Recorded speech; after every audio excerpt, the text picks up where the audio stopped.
दीवाना है, राधा भी दीवाना है, उस राधे राधे, उस राधे रानी का।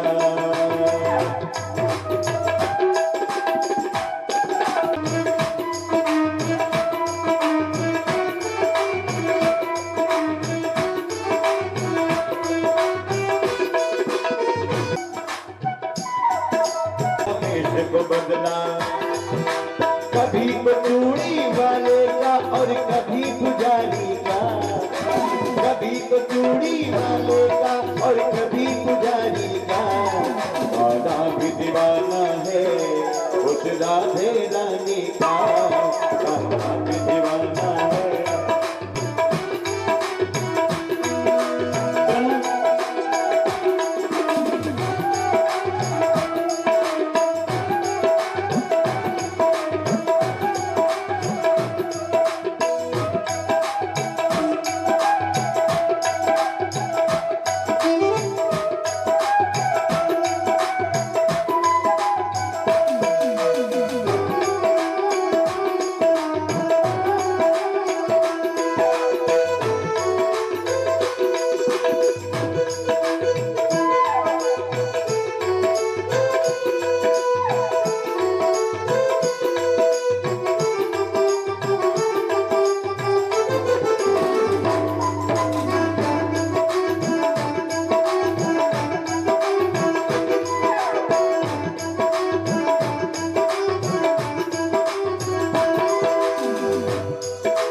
वृंदावन में हुक्म चले परेशानी वाली का, वृंदावन में हुक्म चले परेशानी वाली का। कान्हा भी दीवाना है उस राधे रानी का, कान्हा भी दीवाना है उस राधे रानी का। कान्हा भी दीवाना है उस राधे रानी का, कान्हा भी दीवाना है उस राधे रानी का, कान्हा भी दीवाना है उस राधे रानी का, उस राधे रानी का, उस राधे रानी का। बोली राधा रानी सरकार की जय हो।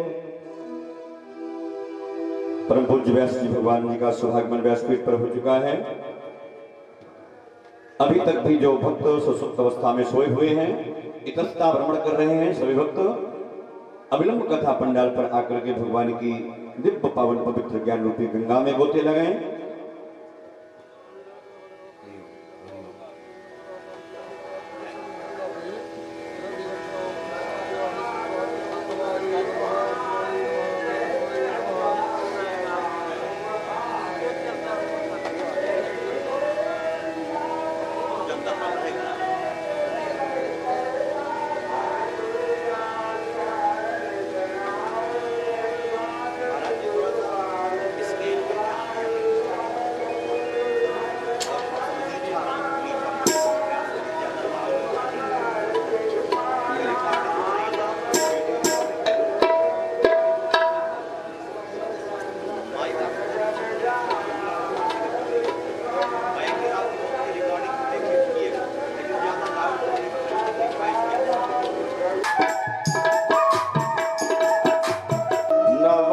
विमान घन श्याम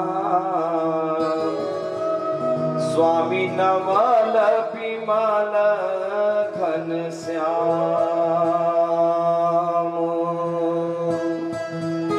कोई समझे या ना समझे पर मेरी समझ भली है।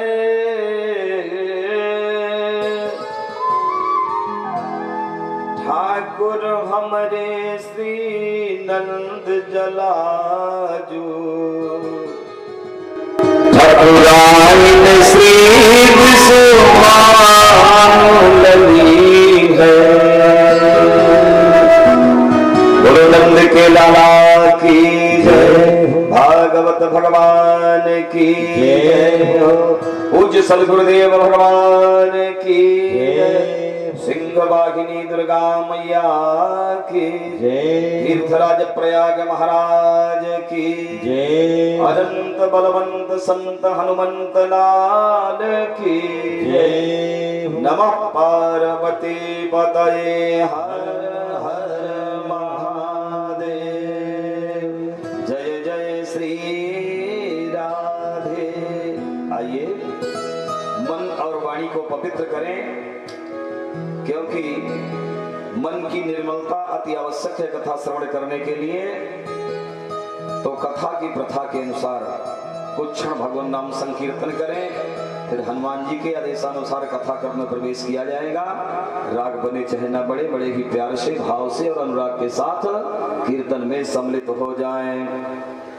मेरा छोटा सा संसार हरि आ जाओ एक बार। मेरा छोटा सा संसार हरि आ जाओ एक बार। मेरा छोटा सा संसार हरि आ जाओ एक बार। मेरा छोटा सा संसार हरि आ जाओ एक बार। हरि आ जाओ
सुन लो मेरी पुकार, हरि आ जाओ एक बार, अब सुन लो मेरी पुकार, हरि आ जाओ एक बार, छोटा सा संसार, हरि आ जाओ एक बार, हरि आ जाओ, हरि आ जाओ, हरि आ जाओ, हरि आ जाओ, हरि आ जाओ, हरि आ जाओ, हरि आ जाओ, हरि आ जाओ, हरि आ जाओ, हरि आ जाओ, मेरा छोटा सा संसार, हरि आ जाओ एक बार, ओ मेरा छोटा सा संसार, हरि आ जाओ एक बार, मेरा छोटा सा संसार, हरि आ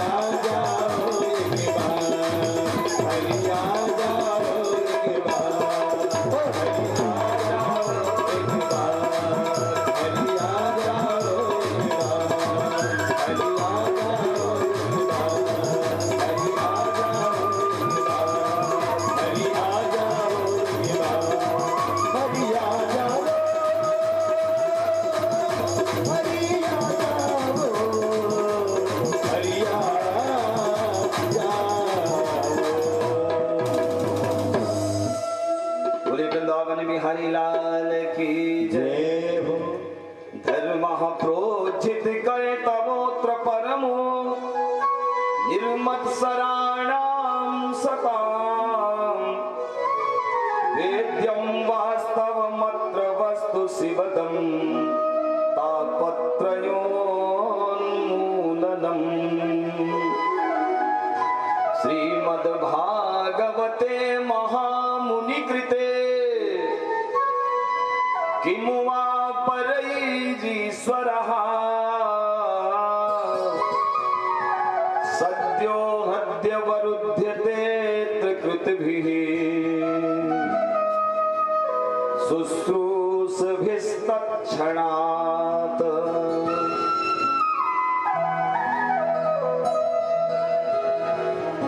परम कारुणिक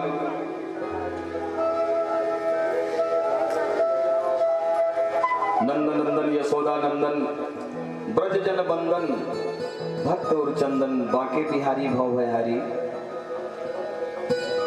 भगवान श्याम सुंदर एवं उनकी नित्य अंग संगिनी पर्यंक निलया रासेश्वरी सर्वेश्वरी भुवनेश्वरी ललितांबा भगवती राधा जी की अहवांगमयी प्रति स्वरूपा श्रीमद् भागवत महापुराण की दिव्य ज्ञान गंगा में निरंतर 3 दिनों से अवगाहन कर रहे समस्त भक्त वृंद संत वृंद भक्ति स्वरूपा शक्ति स्वरूपा देवियां और जिनकी भावभीनी उपस्थिति से ही भगवती कथा गंगा का यह दिव्यतम प्रवाह अविरल गति से चलता रहता है। जो राम कथा के सर्वोत्कृष्ट रसिया है ऐसे हनुमान जी समेत समस्त भक्तों के श्री चरणों में कोटिशा प्रणाम करते हुए कथा मंदाकिनी की इस दिव्य पुण्य सलीला में आइए हम सब बड़े प्यार से भाव से मज्जन करें, स्नान करें, पान करें। सज्जनों, जीवन का यही क्षण धन्य है। बोलो राधे राधे। जीवन का यही क्षण सर्वोत्कृष्ट और धन्यतम क्षण है जिसके लिए हम एक नहीं अनेकानेक जन्मों से प्रयासरत हैं। और वह सुधन्य बड़भागी जीव होगा जो भगवान की कथा रूपी इस दिव्य गंगा में नित्य प्रति स्नान करेगा। गोस्वामी जी बता रहे हैं कि सत्संग किसी के पुरुषार्थ का फल नहीं है। अगर कोई ये समझे कि ये सत्संग, ये कथा, ये सप्ताह ज्ञान यज्ञ मेरे पुरुषार्थ से मुझे मिल रहा है, मेरे धन वैभव से मिल रहा है, तो प्यारे ये मत सोचना धनवान बहुत है दुनिया में, लेकिन ये सौभाग्य उन्हें प्राप्त नहीं हो रहा है। यह सौभाग्य तो उन्हीं को प्राप्त है जिसको राम जी ने सिलेक्ट कर दिया है। बोलो सच्चे दरबार की जय। जिनको भगवान ने सिलेक्ट कर दिया है, जिनका सिलेक्शन हो गया है, उन्हीं को ये सत्संग प्राप्त हो रहा है। सत्संग आपके पुरुषार्थ का फल नहीं है, सत्संग भगवत कृपा का फल है। आपके पुरुषार्थ से आपको सब कुछ मिल सकता है। पूर्व कथाओं में निवेदन किया जा चुका है कि आपके दिव्य पुरुषार्थ से वैकुंठ की प्राप्ति भी हो सकती है, स्वर्ग भी मिल सकता है। परंतु प्यारे, भगवत कथा और सत्संग केवल और की मुहर नहीं लगेगी तब तक आपका ये संकल्प चरितार्थ नहीं हो सकता। बोलो राधे राधे। जब तक परमात्मा के कृपा की मुहर जीवात्मा पर नहीं लगती तब तक भागवती गंगा का यह अविरल प्रवाह, यह दिव्यतम रस बरसता नहीं प्यारे। इसलिए ये भगवत कृपा का फल है और हर क्षण हर समय भगवान की कृपा का अनुभव करते रहना चाहिए। जीव का कार्य है अनुभव करना, अनुभव और कोई नहीं कर सकता, केवल जीवात्मा ही अनुभव करता है, क्योंकि अनुभव का पावर जीव के पास है। इसलिए हर क्षण हर समय भगवान की कृपा का अनुभव करना चाहिए। बोलो बांके बिहारी लाल की जय। कल कथा प्रसंगों में निवेदन किया गया कि भागवत का मंगलाचरण बहुत ही सार्वभौम है। क्यों सार्वभौम है? इसलिए व्यास जी संकेत दे रहे हैं कि भागवत का शुभारंभ ही वैदिक ब्रह्म सूत्र से किया गया है।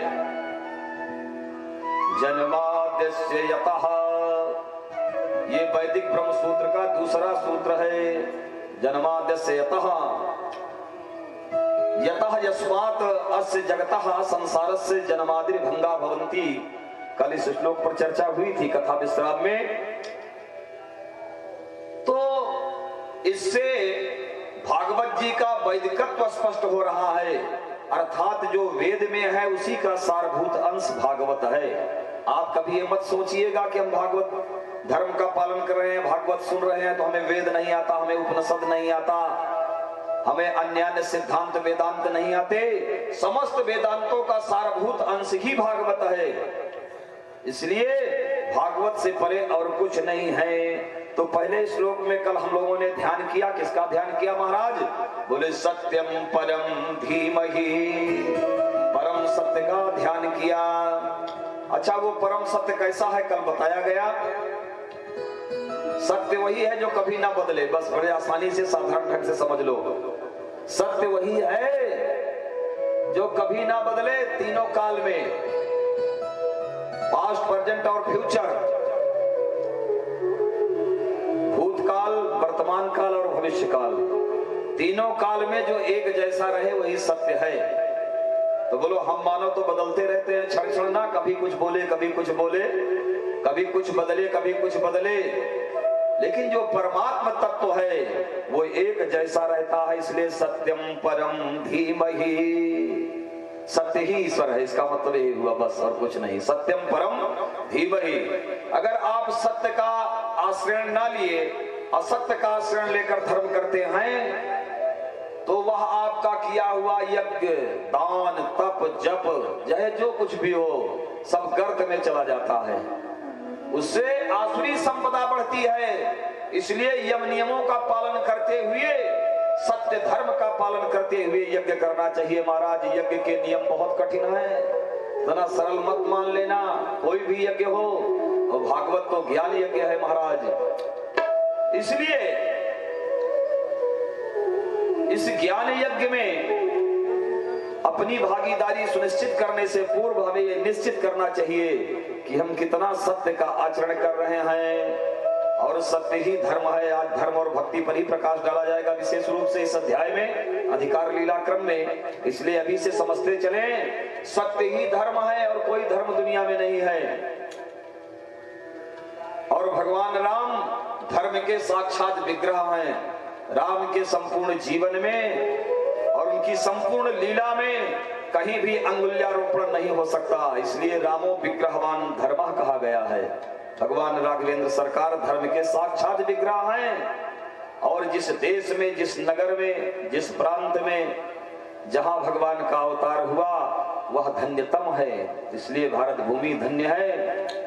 तो सत्यम परम धीमहि, गोस्वामी जी बता रहे हैं कि धर्म न दूषर सत्य समाना, धर्म न दूसर सत्य समाना, धर्म न दूसर सत्य समाना, आगम निगम पुराण बताना, आगम निगम पुराण बताना, धर्म न दूसर सत्य समाना, धर्म न आगम निगम पुराण बताना, आगम निगम पुराण बताना, आगम निगम पुराण बताना। धर्म के सत्य के अतिरिक्त और कोई धर्म ही नहीं है। और धर्म किसे कहा जाता है, इस पर कल चर्चा हुई है।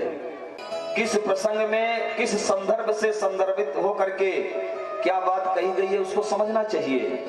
जब कलयुग अपनी चरम पर होता है, जब हमारी सोच बिल्कुल गड़बड़ हो जाती है, कल मैंने निवेदन किया था कि युग नहीं बदलता, युग नहीं बदलता, लोगों की सोच बदल जाती है। अपनी सोच सही कर लो, आज भी सतयुग आ जाएगा। सतयुग कहीं बाहर नहीं है। एक युग के अंदर चारों युग भोग करते हैं, सबकी अंतर्दशा होती है। जिस समय आप दत्त चित्त हो करके अपना चित्त कथा में लगाते हो, श्रवण में लगाते हो, भगवत धर्म में लगाते हो, अच्छे कार्य में लगाते हो, समझो कि उस समय सतयुग आपके साथ है। बोलिए सच्चिदानंद भगवान की जय। तो जब हमारी बुद्धि विपरीत हो जाती है, सोच गलत हो जाती है, व्यवहार गलत हो जाते हैं, तो ऐसा लगने लगता है झूठ बोलो, झूठ का ही व्यवहार करो। भैया कल युग में सत्य बोलने वाले तो बहुत परेशान हैं। सत्य बोलने वाले कभी परेशान नहीं होते, सत्य कभी पराजित नहीं होता। देखने में थोड़ा परेशान दिखता है थोड़े दिन के लिए, अंत में सत्यमेव जयते को तुम समाप्त नहीं कर सकते हो। ये सिद्धांत है और परिपुष्ट सिद्धांत है, शाश्वत सिद्धांत है, इसे तुम बदल नहीं सकते हो। सत्यमेव जयते, इसलिए सत्यम परम धीमहि। सत्य गया कि ईश्वर गया, सत्य ही माँ दुर्गा है, सत्य ही माँ काली है, सत्य ही भैरव भगवान है, सत्य ही हनुमान जी हैं, सत्य ही राम जी हैं, सत्य ही कन्हैया है। सत्य गया तो सब कुछ गया, इसलिए सत्य का प्रतिपादन किया गया है श्रीमद् भागवत में। कौन सा धर्म है महाराज इसमें? तो प्रथम मंगलाचरण के प्रथम श्लोक में कृष्णद्वैपायन व्यास जी ने ध्यान किया। किसका ध्यान किया? परम सत्य का ध्यान किया। किसी देवता विशेष का नाम नहीं लिया, क्योंकि श्रीमद् भागवत सार्वभौम ग्रंथ है, सार्वभौम ग्रंथ है, इसलिए देवता विशेष का नाम ना लेकर के सत्यम परम धीमहि कह करके उस परम सत्य को ध्यान किया। अच्छा, पहले श्लोक में ध्यान बताया जिसे ध्येय कहा जाता है, दूसरे श्लोक में ज्ञेय बताया जिसे ज्ञान या गान कहा जाता है। हम ध्यान किसका करें? बोले परम सत्य का ध्यान करो, सत्य स्वरूप का ध्यान करो। अगर तुम नेत्र बंद करके अपने केवल स्वरूप का ध्यान करो और ये सोचो मैं परम चैतन्य हूँ, मैं परम सत्य हूँ, वो हम, तो आपकी वृत्ति अपने आप अंतर्मुखी हो जाएगी और आपके इष्ट के दर्शन आपके हृदयागार में स्वयमेव होने लगेंगे। स्वयमेव, कुछ करना नहीं पड़ेगा। ये विधा है सब ध्यान की। ध्यान की कई विधाएं बताई गई हैं, कल आप श्रवण करेंगे अष्टांग योग के माध्यम से कपिलोपाख्यान में। तो इस प्रकार से प्रथम श्लोक में ध्यान, दूसरे श्लोक में ज्ञान या गान। किसका गान किया जाए, किसका ज्ञान किया जाए? बोले धर्म प्रोचित कय तवोत्र परमो निर्मत्सराणाम सता। भागवत जी में कैसा धर्म है? बोले धर्म प्रोचित कय तवोत्र परमो। भागवत जी से कपट निकाल दिया गया है। कैतो माने होता है कपट, उज्जित माने फेंकना। कपट को निकाल करके फेंक दिया है व्यास जी ने, तो बचा क्या है? बोले शुद्ध धर्म बचा है। भागवत धर्म में कहीं भी मात्सर्य नहीं है। मात्सर्य माने ईर्ष्या। और आजकल मात्सर्य से लोग भरे हुए हैं। भाई भाई नहीं सुखी है, बेटे आपस में लड़ रहे हैं, क्यों? सबके अंदर मात्सर्य है। मात्सर्य का मतलब हुआ मत्तहा सरती, ये मुझसे आगे जाएगा, नहीं जा सकता, मैं इसका निकलना बंद कर दूंगा, मैं इसका चलना बंद कर दूंगा, मैं इसे रहने नहीं दूंगा। ये सब क्या है? ये मात्सर्य है, मुझसे आगे जाएगा, नहीं जाएगा, मात्सर्य। लेकिन भागवत धर्म में कहीं मात्सर्य नहीं है महाराज। इसमें से मात्सर्य निकाल दिया गया है। निर्मत्सराणाम मत्सर्य रहितानाम सज्जनानाम सताम सज्जनानाम कृते। सज्जनों के द्वारा किया गया जो धर्म है वही भागवत धर्म है। इसमें से मात्सर्य निकाल दिया गया, कपट निकाल दिया गया, तो फिर बचा क्या? शुद्ध धर्म बचा। उसका नाम क्या है? बोले वास्तव मत्र वस्तु शिवतम तापत्रयोन मूलनम। भागवत में वास्तव वस्तु है। वास्तव वस्तु क्या है? आप लोग वास्तव शब्द का बहुत प्रयोग करते हैं और बार बार कहते हैं वास्तव में ऐसा है, वास्तव में ऐसा है। लेकिन पूछा जाए वास्तव है क्या चीज, तो वेदांत इसका उत्तर देता है। वास्तव क्या है? वास्तवो जीवः, वास्तवी माया, वास्तवम जगत। जीव, जगत और माया, ये तीन वास्तव वस्तु है। सुधी श्रोताजन ध्यान देंगे, माताओं के समझ में बात कम आएगी, अभी आपके मतलब की चीज आगे ज्यादा मिलेगी। सुधी श्रोताजन ध्यान देंगे, तीन वस्तु वास्तव है संसार में। वास्तवी माया, भगवान की माया फैली है कि नहीं पूरे जगत में? बोलो। ये माया का ही तो प्रभाव है कि हम ऐसा करेंगे, धर्म को नहीं मानेंगे। हम निवेदन कर रहे हैं कि महाराज जूता उतार के कथा सुनिए, तो आप कह रहे हो नहीं उतारेंगे, क्या करोगे? ये वास्तविक माया का ही प्रभाव है। और विज्ञान से समझ लो तो जब किसी अच्छी चीज को तुम सुनते हो, हृदयंगम करते हो, श्रवण करते हो, तो हर तत्वों की आवश्यकता होती है। पृथ्वी तत्व यदि नीचे से ना मिला, पृथ्वी की तरंगे, तो कही गई बात आपके अंदर हृदयंगम नहीं होगी।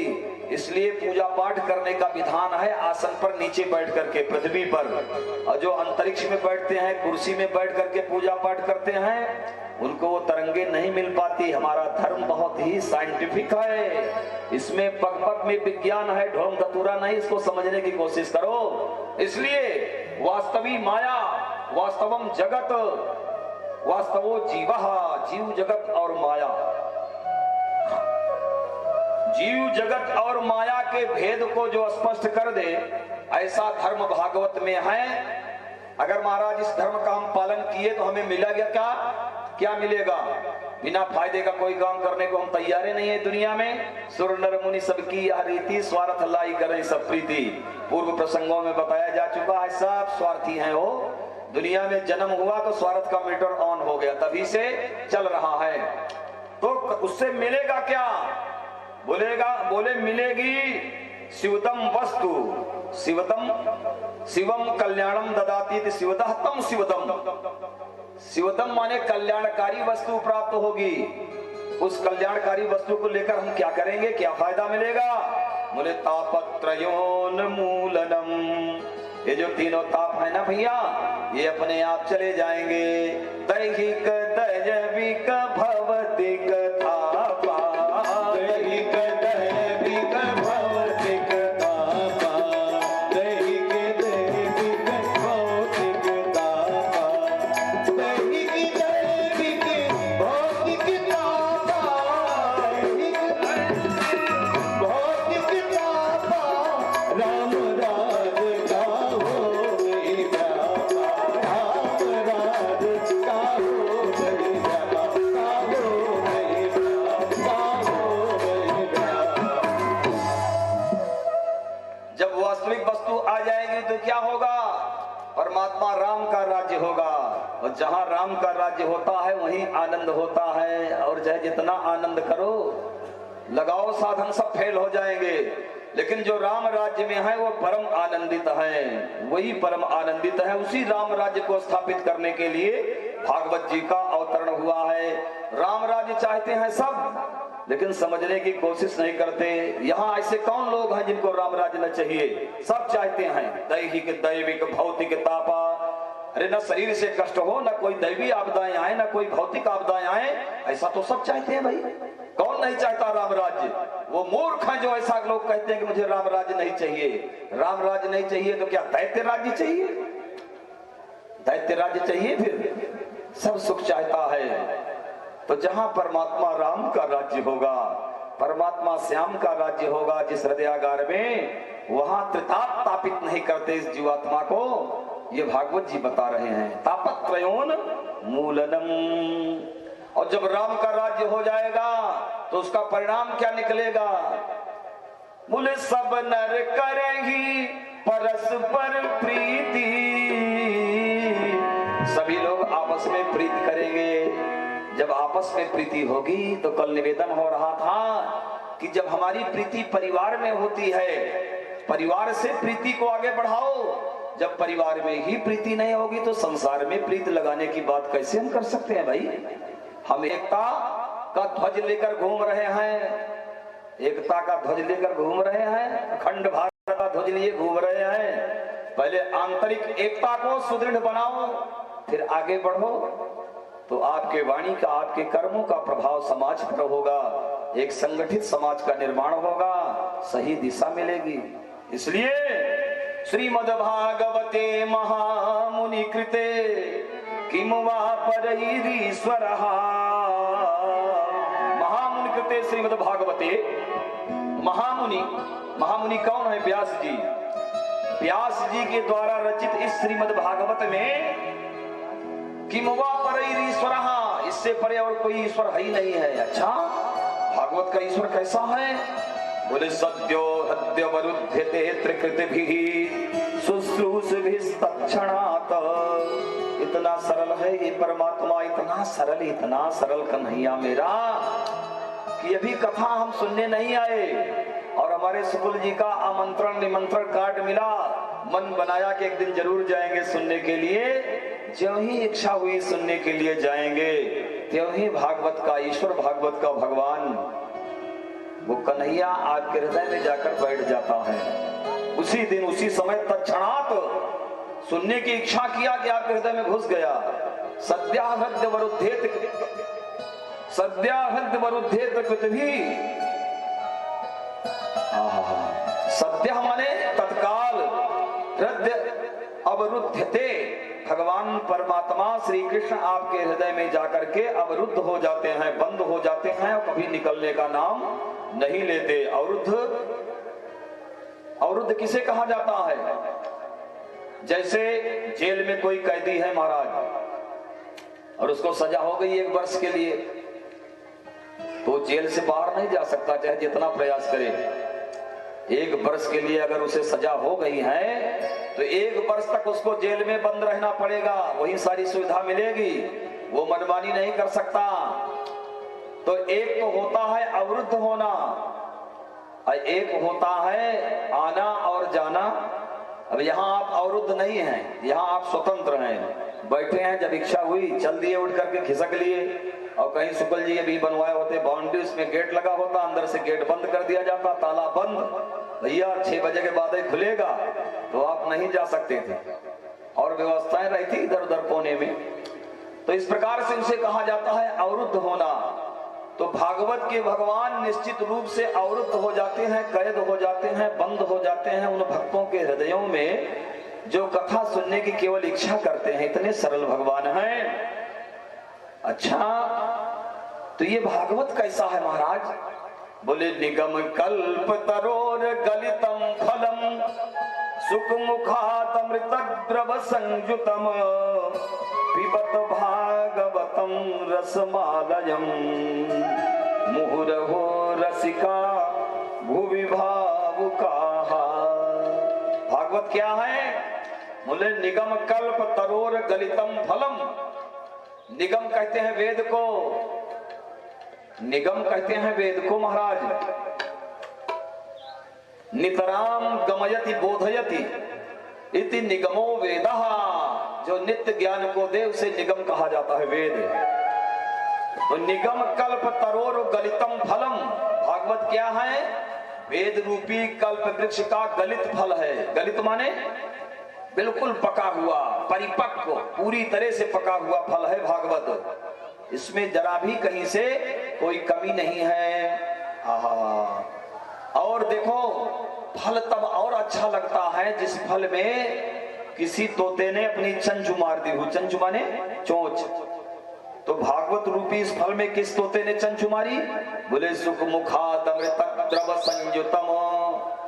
सुख मुखात, भगवान सुख के मुख से निकला हुआ जो अमृत द्रव है वही है भागवत। तो सुख मुख विगलित फल है ये, सुख मुक्त विगलित निगम कल्प फल। सुख मुख विगलित फल होने के कारण बहुत ही मीठा है। जिस फल में तोता चंच लगा देता है, चोंच मार देता है, ये सिद्धांत है कि वो फल या तो ऑलरेडी पहले से ही मीठा होता होगा या फिर चंच मारने से मीठा हो जाता है, ऐसी मान्यता है। तो भागवत रूपी इस फल में स्वामी शुकाचार्य ने अपनी चंच लगा दी। क्यों? कि उन्हीं के द्वारा ये फल हम भूतल वासियों को प्राप्त हुआ है क्रम से। तो क्या करें इस फल को? बोले पिबत भागवतम रसमालयम, इसका पान करो। अरे पान कैसे करें? ये तो फल है महाराज, फल खाया जाता है, फल कोई पान करने की वस्तु है? बोले नहीं नहीं नहीं, ये रसमालयम है। एक बार एक वृंदावन से वक्ता आए थे तो रसमालयम का अर्थ कर रहे थे, बड़ा बढ़िया, मुझे बड़ा अच्छा लगा, प्रयाग में सुना। उन्होंने कहा, शब्द को तोड़ा अपने मन से, बोले रसमालयम पिबतु, रसमालयम पिबतु, रसमालयम पिबतु। रसमा, रसमा है कौन? राधा, रसमा, और लयम अलग कर दिया, रसमालयम पिबतु। रसमा, रसमा माने राधा जी, अर्थात राधा जी के श्री नामों का पान करो। कब तक? बोले जब तक लय ना हो जाए, जब तक प्रलय ना हो जाए, जब तक तुम स्वयं रस स्वरूप न बन जाओ। अथवा रसमालयम भागवतम पिबत, रसम आलयम, जो रस का खजाना है, ऐसे रस के सागर भागवत का पान करते रहो। मुहुरघो रसिका भुवि भावुका, बार बार पियो इसको। मुहु मुहु पिबत, अय रसिकों, अय भावुकों, आओ आओ, ये प्याऊ लगा है और पियो पियो। तो व्यास जी से किसी ने पूछा, बोले महाराज ये रसिक और भावुकों के लिए ही फल है और किसी के लिए नहीं है? व्यास जी ने उत्तर दिया, नहीं नहीं, भागवत का फल तो सार्वभौम है, लेकिन हम रसिकों और भावुकों को इसलिए बुला रहे हैं कि उनको पिलाने में आनंद आता है ना। अब जिसको पीने का शौक ही नहीं है उसको पिलाओ तो जबरदस्ती, चलो भाई अब ठकुर जी का व्यवहार है, चलना ही पड़ेगा, एक दिन दर्शन देना ही पड़ेगा, कुछ चढ़ाना ही पड़ेगा, क्योंकि हमारे यहाँ आए थे, उनको पीने की इच्छा तो है नहीं, उन्हें पीने का शौक नहीं, तुम जबरन पिलाते हो, तो वो भी पी सकते हैं। परंतु रसिक और भावुक जिनको प्यास लगी है उनको पानी पिलाने में बड़ा आनंद आता है, इसलिए व्यास जी ने दो लोगों को विशेष रूप से बुलाया, रसिकों को और भावुकों को। मुहुरघो रसिका भुवि भावुका, बोलिए भागवत भगवान की जय। दो बार गोविंद नाम कीर्तन करेंगे, उसके बाद आपको कथा से जोड़ेंगे। जय जय गोविंद गोविंद जय जय गोपाला, जय जय गोविंद गोविंद जय जय गोपाला, जय जय गोविंद गोविंद जय जय गोपाला, जय जय गोविंद गोविंद जय जय गोपाला, जय जय गोपाला प्यारे नंद लाला, जय जय गोपाला प्यारे नंदी लाला, जय जय गोपाला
स्वर्गाय लोकाय सहस्र सममासत।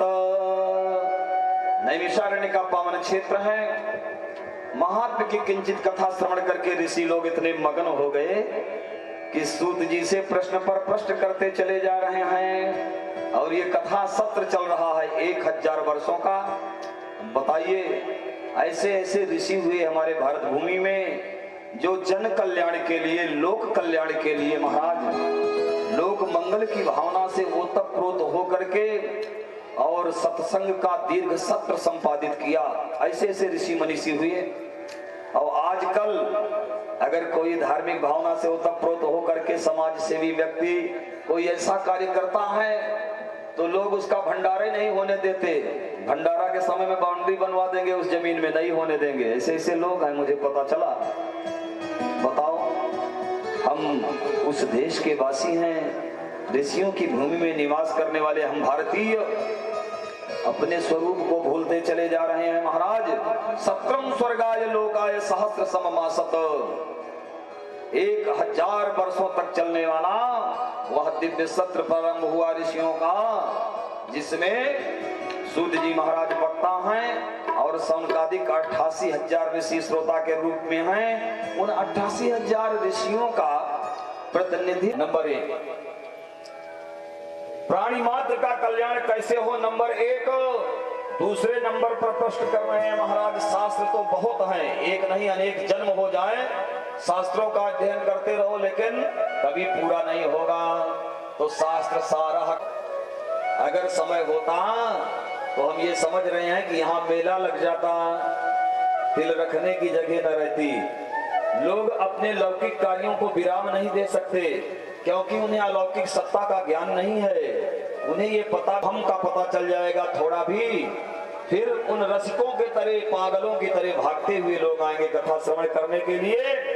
तो इसलिए शास्त्र सारा कहा। शास्त्र का सार क्या है, सार तत्व क्या है और स्ववतारस्य प्रयोजनम, परमात्मा अवतार क्यों लेता है। श्रुतियां तो कहती हैं कि परमात्मा अवतार लेता ही नहीं, उसे क्या जरूरत है अवतार लेने की। यदि वो अवतार लेता है तो क्यों लेता है, अवतार लिया है तो कितने अवतार हुए उस भगवान के, परमात्मा के। और जिस समय भगवान शरणं गतः, धर्म किसकी शरण में जाता है, आदि आदि ऋषियों ने कई प्रश्न कर दिए। सूत जी महाराज गदगद हो गए। आहा, बोले ऋषियों, आप लोगों ने लोक कल्याण के लिए बड़ा ही सुंदर प्रश्न किया। व्यास सूनमुपयामि गुरुम मुनीनां। शुकाचार्य जी का, उनके स्वरूप का वर्णन 2 श्लोकों में। सुखदेव जी महाराज, आप सभी लोग जानते हैं कि 12 वर्ष तक मातृगर्भ में निवास किए स्वामी शुकाचार्य। कौशिकी संहिता में इनके उत्पत्ति की कथा आई हुई है, थोड़ा सा प्रकाश डालूंगा क्योंकि समयाभाव है। हैं, अंशभूत हैं। क्यों? ये सुख रहते थे गोलोक धाम में, जहां श्री हरि का नित्य निवास। तुम नहीं चलोगी तो मुझे कौन धारण करेगा। तो उसी समय राधा जी प्रसन्न हो गई और अपने सुख को पिंजड़े से बाहर निकाला। बोले मेरे लाल, तुम चले जाओ मृत्यु लोक में। क्यों चला जाऊं मैया, मैं तुझे छोड़कर नहीं जा सकता हूँ, कभी नहीं जाऊंगा। माँ मुझे मत भेज वहां, नहीं जाओ, मेरी आज्ञा है। जा करके भागवत धर्म का प्रचार करो, भगवत धर्म का प्रचार करो। लोगों की मति बदले और सुधरे। नहीं आ रहे थे स्वामी शुकाचार्य, राधा जी के बार बार कहने पर चल दिए गोलोक धाम से चले आए मृत्युलोक। महाराज उत्तराखंड में निवास कर रहे थे, हिमाचल में बड़ी ठंडी हवा चल रही थी, बौछारें आ गई, पत्थर पड़ने लगे। एक सुख पक्षी के गर्भ से अंडे के रूप में प्रकट हुए और जो ही तेज हवा चली सोई अंडा पत्थर से टकराया, फूट गया, उसका मलबा बिखर गया चारों तरफ। और वहीं पास में भगवान भोलेनाथ अमर कथा सुना रहे थे पार्वती मैया को। आहा, देखो एक बात बताएं आपसे, इस कथा को भूतल पर लाने वाली केवल और केवल माँ है। सर्वप्रथम कथा के बारे में प्रश्नकर्त्री माँ है। गोस्वामी जी ने रामचरितमानस में लिखा, पूछ पूछऊ रघुपति कथा प्रसंगा, पूछे रघुपति कथा प्रसंगा।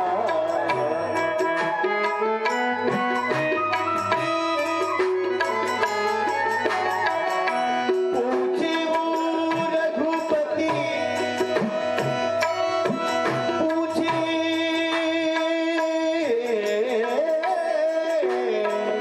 पूछे रघुपति कथा प्रसंगा, सकल लोक जग पावन गंगा, सकल लोक जग पावन गंगा, सकल लोक जग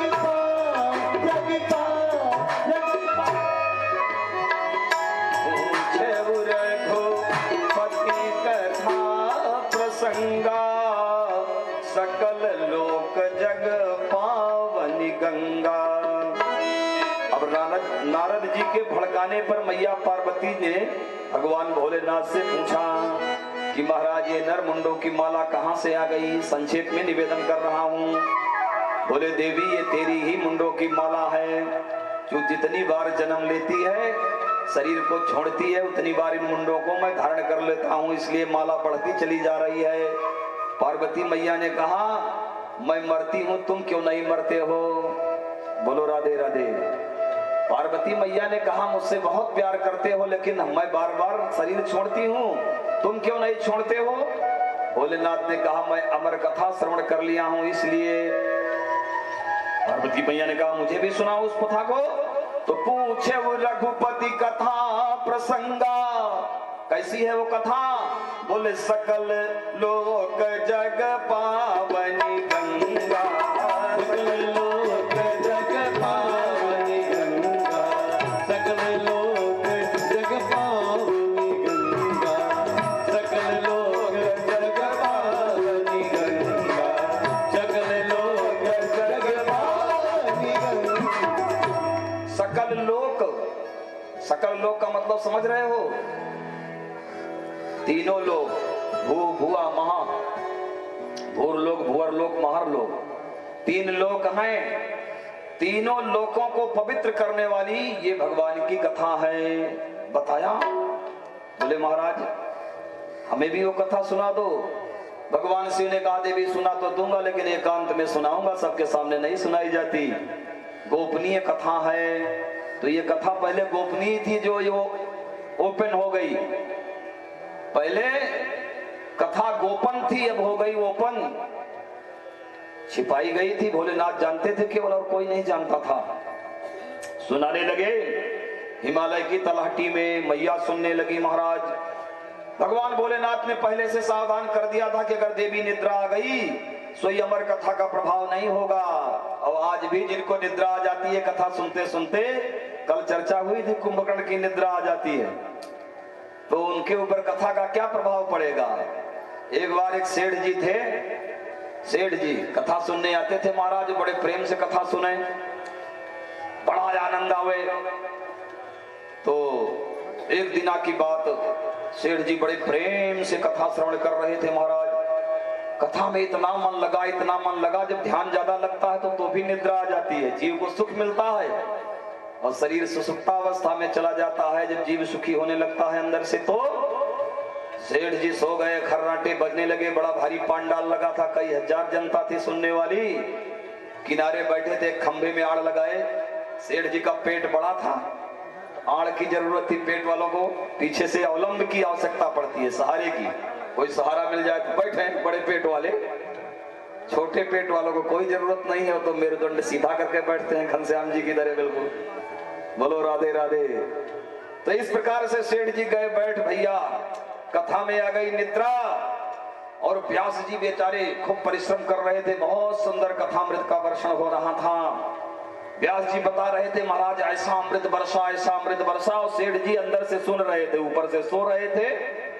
इतने में एक स्वान देव आए। स्वान देव माने गांव के शेर, ग्राम सिंह जिसे कहा जाता है, हाँ यही आए और आकर के कथामृत तो जा रहा था कानों से, लेकिन स्वानदेव अपना अमृत उनके मुख में डाल दिए। थोड़ा सा सेठ जी के अंदर चला गया स्वानामृत कथामृत के बजाय। फिर भी सेठ जी सो रहे थे, कथा वो अपना काम करके चला गया बेचारा ग्राम सिंह। और जाने के बाद जब आरती होने लगी सहसा जगह, अरे भैया आज तो बहुत विलंब हो गया, जल्दी से घर चलूं प्रसाद लेकर के। रास्ते में सेठ जी के मुनीम जी मिले, उधर से दुकान बंद करके आ रहे थे। बोले सेठ जी जयराम जी की, जयराम जी की। कथा में आनंद आया? बोले भैया बड़ा आनंद बरसा, बहुत ही रस बरस रहा था। तो मुनीम जी ने पूछा रस कैसा था, मीठा था कि कड़ुआ? बोले आज का रस तो पता नहीं कैसा खारा खारा लग रहा था, कुछ समझ में बात नहीं आई है? तो अगर कथा में सो जाओगे तो खारा रस मिलेगा, इसलिए सोना नहीं चाहिए। पार्वती मैया को निद्रा आ गई। कब? जब कथा का विश्राम होने वाला था। परीक्षित मोक्ष की कथा सुन रही थे, चल रही थी, सोई पार्वती मैया को आ गई निद्रा। और भगवान भोलेनाथ नेत्र बंद करके कथा सुना रहे थे अंतर जगत से। देखा ना कि मैया सो गई और हुंकारी बराबर चल रही थी। भगवान भोलेनाथ ने कहा देवी इस प्रकार से महाराज परीक्षित मोक्ष को प्राप्त किए विमान आया। संपूर्ण कथा आपने श्रवण करी तो पीछे से आवाज आ रही, जी महाराज। हाँ स्वामी जी, हाँ हाँ महाराज भोलेनाथ। उसके बाद जब कथा पूर्ण हो गई, जय जयकार लगी, मैया जग गई। बोले प्रभु फिर क्या हुआ परीक्षित का? भगवान भोलेनाथ बोले दैत्य की सब गड़बड़ हो गया, ये हुंकारी कौन भर रहा था पीछे? देखा तो एक सुख पक्षी बैठा हुआ था। अमृत कथा को सुन करके वह विगलित अंड एक सुख के रूप में हो गया, चैतन्य हो गया। भगवान भोलेनाथ ने कहा दुष्ट, तूने अपराध किया है, पीछे से कथा श्रवण किया, इसलिए तुझे नहीं छोड़ूंगा। सोई त्रिशूल लेकर दौड़े, वह सुख पक्षी उड़ा। वहां से महाराज पहुंच गया सम्याप्रास आश्रम में, माना गांव बद्रीनारायण के पास, जहां चीन और भारत का बॉर्डर है, जहां से सरस्वती नदी निकलती है, उद्गम स्थल। व्यास की पत्नी बैठी हुई थी वहां, और उनको जम्हाई आई, उन्हीं के पेट में घुस गया वो पक्षी।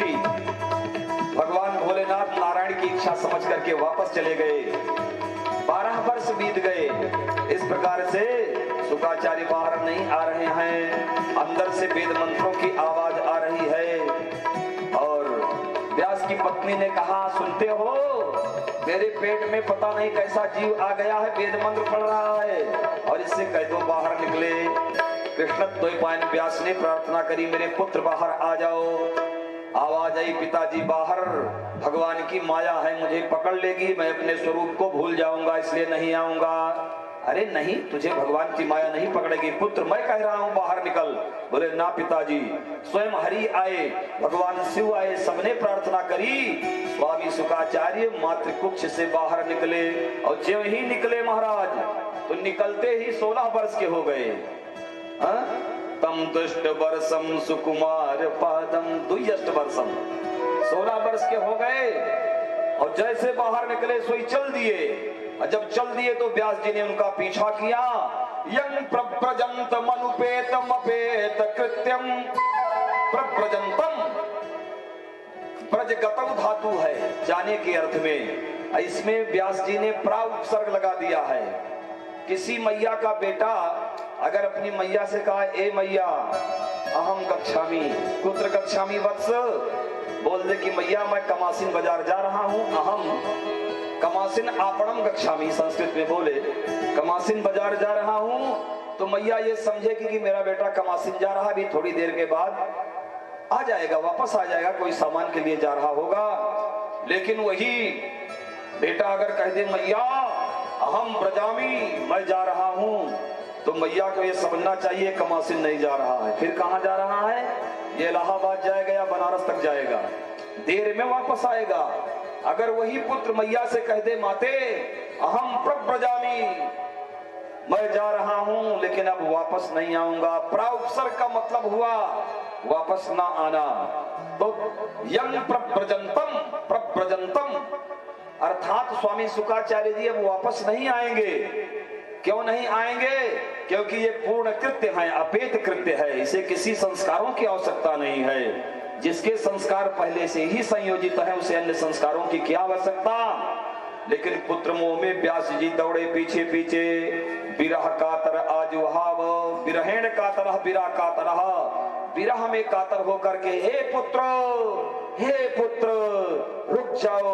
पुत्रेति तन्मयतया तरवोभिनेदुस, इतनी तेजी से चिल्लाए कि प्रतिध्वनि हुई उस कानन में, जंगल में। मानो वृक्ष कह रहे हैं कि व्यास जी कौन किसका बेटा, कौन किसका बाप, ये तो सर्वभूत हृदय हो गए हैं। ऐसे सर्वभूत हृदय मुनिराज के श्री चरणों में कोटि कोटि सा प्रणाम है। ऐसे स्वामी शुकाचार्य ने अखिल श्रुतियों का मंथन किया और अनुभव करके एक सार तत्व निकाला और उससे एक दीप जलाया जिसका नाम है श्रीमद् भागवत अध्यात्म दीप। अर्थात तो क्यों जलाया? बोले संसारिणाम करुण्याः, इन बेचारे संसारियों पर करुणा आ गई उस महात्मा को। तो संसारिणाम करुण्याः पुराण गुह्यम, जो गुह्य पुराण था, अभी हमने बताया ना कि गोपनीय था, छिपाया गया था भगवान भोलेनाथ के द्वारा, लेकिन स्वामी शुकाचार्य ने ऐसे गोपनीय पुराण को पुराण गुह्यम, उस गोपनीय पुराण को ओपन कर दिया हम संसारियों के लिए। बोले स्वामी शुकाचार्य महाराज की जय हो। इस प्रकार से अपने पूज्य गुरुदेव का ध्यान करके सूद जी प्रश्नों का उत्तर देते हैं। अब आप लोग सावधानी से श्रवण करेंगे। पहला प्रश्न था कि जीव का कल्याण कैसे होगा, नंबर एक प्रश्न का उत्तर सुनो, फिर आगे चलते हैं। तो सवै पुंसाम परो धर्मः यतो भक्तिरधोक्षजे अहेतुक्य प्रतिहता ययात्मा संप्रसीदति। सभी सुकृतों का केवल एक फल होता है और कोई नहीं होता। जब आपका मन भगवान के चरणार बिंदों में लगे और भगवान की कथा बड़ी अच्छी लगने लगे, मम गुण गावत पुलक शरीरा गद गद कंठ नयन बहनीरा, बात गदगदया वाणी, तो समझो भक्ति अपने चरमावस्था में है। सभी सुकृतों का केवल एक ही फल है, सूत जी बता रहे हैं। सवै पुंसाम परो धर्मः, पुंसाम नराणाम जनानाम जीवानाम परो धर्मः परमो धर्मः, सभी जीवात्माओं का एक ही परम धर्म है। क्या? यतो भक्तिरधोक्षजे, अधोक्षजे, अधोक्षज भगवान के पाद पद्मों में भक्ति का हो जाना।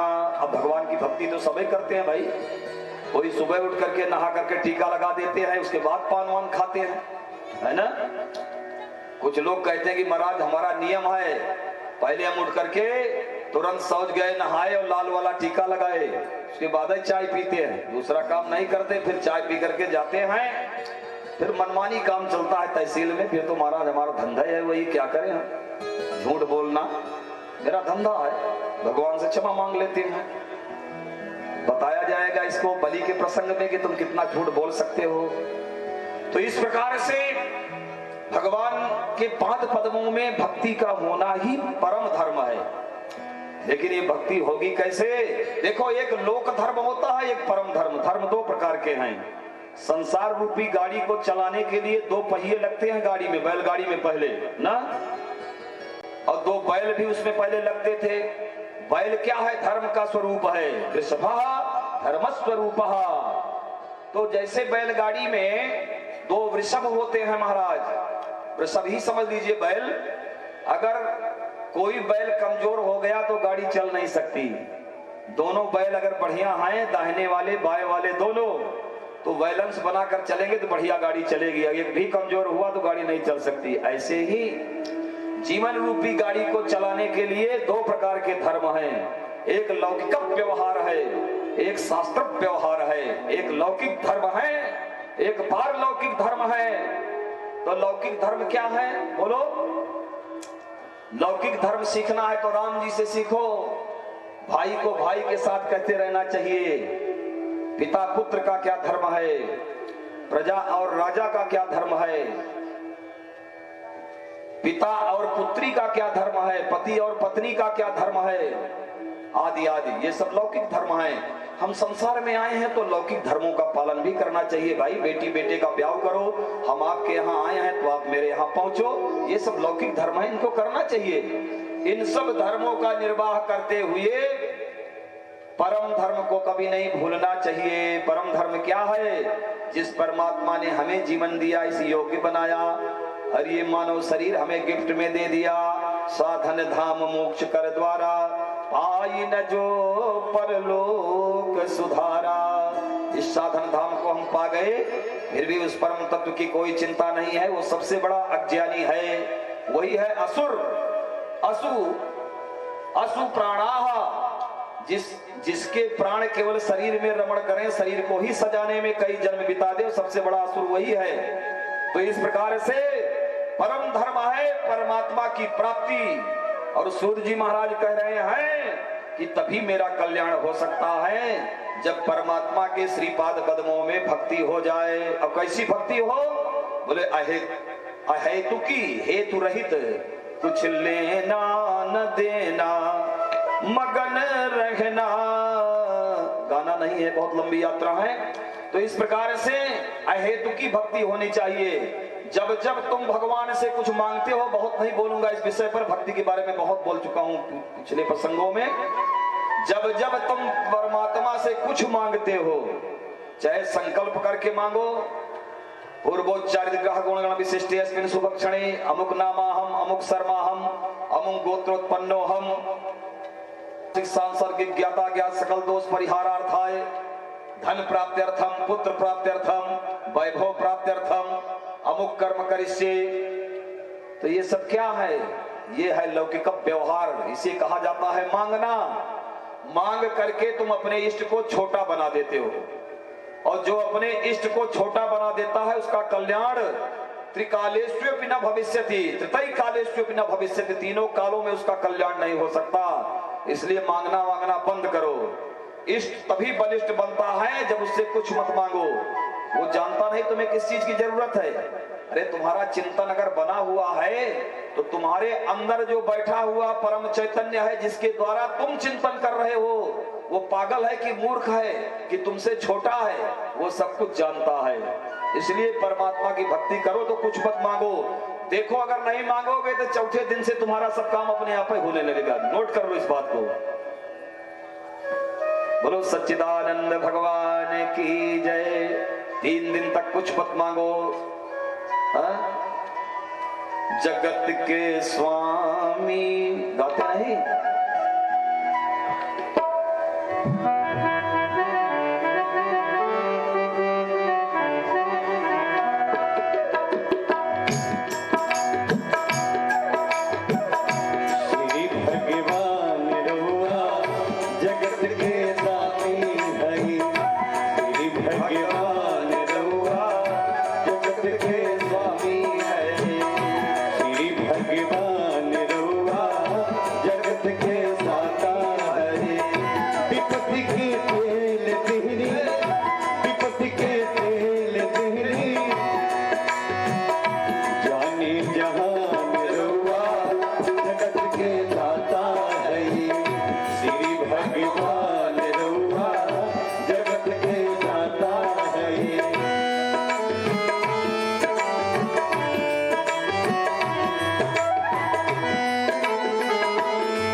जगत को देने वाला है श्री भगवान रउआ, जगत के दाता है।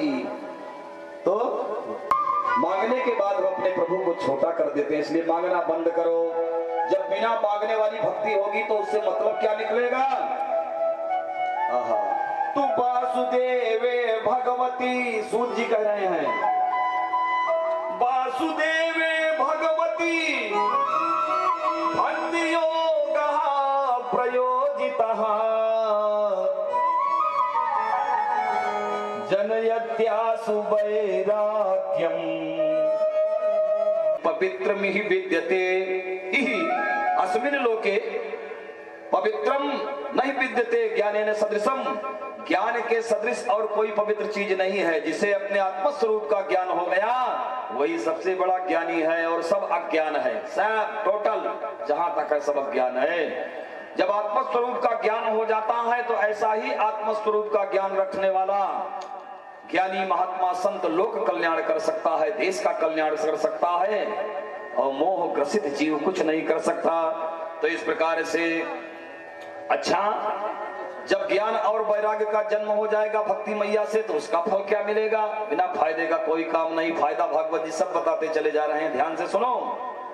बोले धर्मा सुनिष्ठिता पुंसाम विश्वक्सेन कथा सुयः नोत्पाद्यद्यदि रतिं श्रम एव हि केवलम।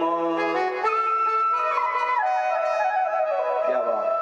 भागवत की कथा सुनने के बाद अगर आपके अंदर, आपके हृदय में परमात्मा के प्रति प्यार ना हो गया, और ये परमात्मा के जितने बंदे हैं इनसे प्यार ना हो गया, तुम्हारे अंदर से अगर आक्रोश ना गया, आवेश ना गया, क्रोध ना गया, द्वेष ना गया, तो कथा सुनना बेकार है। पहले हम लोग भी कर्मकांड में बहुत विश्वास करते थे महाराज। जब संस्कृत पाठशाला में पढ़ रहे थे तभी से भगवान का अभिषेक, भोलेनाथ का आज भी चलता है नित्य कर्म में अभिषेक। बहुत मंत्र जप हुए, जपते जपते बहुत समय हो गया। अचानक जब भागवत के इस धरातल में प्रवेश हुआ तो अचानक मन लग गया भगवान की कथा में, कर्मकांड कम होने लगा। हमने अपने गुरुजी से पूछा, महाराज ऐसा क्यों हो रहा है? तो हमारे पूज्य गुरुदेव ने यही श्लोक हमें सुनाया था। बोले धर्मस्वनिष्ठिता पुंसाम विश्वक्सेन कथासु यः नोत्पाद्यद्यदि रतिं श्रम एव हि केवलम। बोले मेरे शिष्य, मेरे बेटे, तुम्हारे किए हुए धर्म का ही परिणाम है। जो तुमने जप किया, तप किया, अभिषेक किया, समाज सेवा करी, विद्या दान किया, आदि आदि सत्कर्म किए, उसी सत्कर्म के बदले तुम्हें भगवान की कथा प्राप्त हुई है। जिनका मन कथा में लगता है या जो ये सप्ताह ज्ञान यज्ञ भागवत जी का कर रहे हैं, निश्चित ही आपके सुकृतों का फल उदय हुआ। इसका मतलब यही हुआ सुकुल जी। बोलो सच्चिदानंद भगवान की जय। अच्छा, तो धर्म का क्या फल है? बोले धर्मस्य ह्यापवर्गस्य नार्थार्थायोपकल्पते। धर्म का फल है अपवर्ग की प्राप्ति। धर्म का फल क्या है? अपवर्ग की प्राप्ति। अपगता वर्गाः अपवर्गाः। अपवर्ग किसे कहते हैं? न पवर्गाः अपवर्गाः, जहां पवर्ग ना हो। पाफा बाभा मां, पा माने पतन, पतन फलासा बंध भय। पवर्ग किसे कहा जाता है? पा से पतन, पाफा, फा से फल की आशा, पतन फलासा, पाफा बा, बा से बंधन, पतन फलासा बंध भय, पाफा बाभा, फा से भय, पतन फलासा बंध भय। मृत्यु जहां है नाही तो पाफा बाभा मां रहित सो अपवर्ग कहाई। वही अपवर्ग है। तो भगवान की कथा में ये कुछ नहीं है।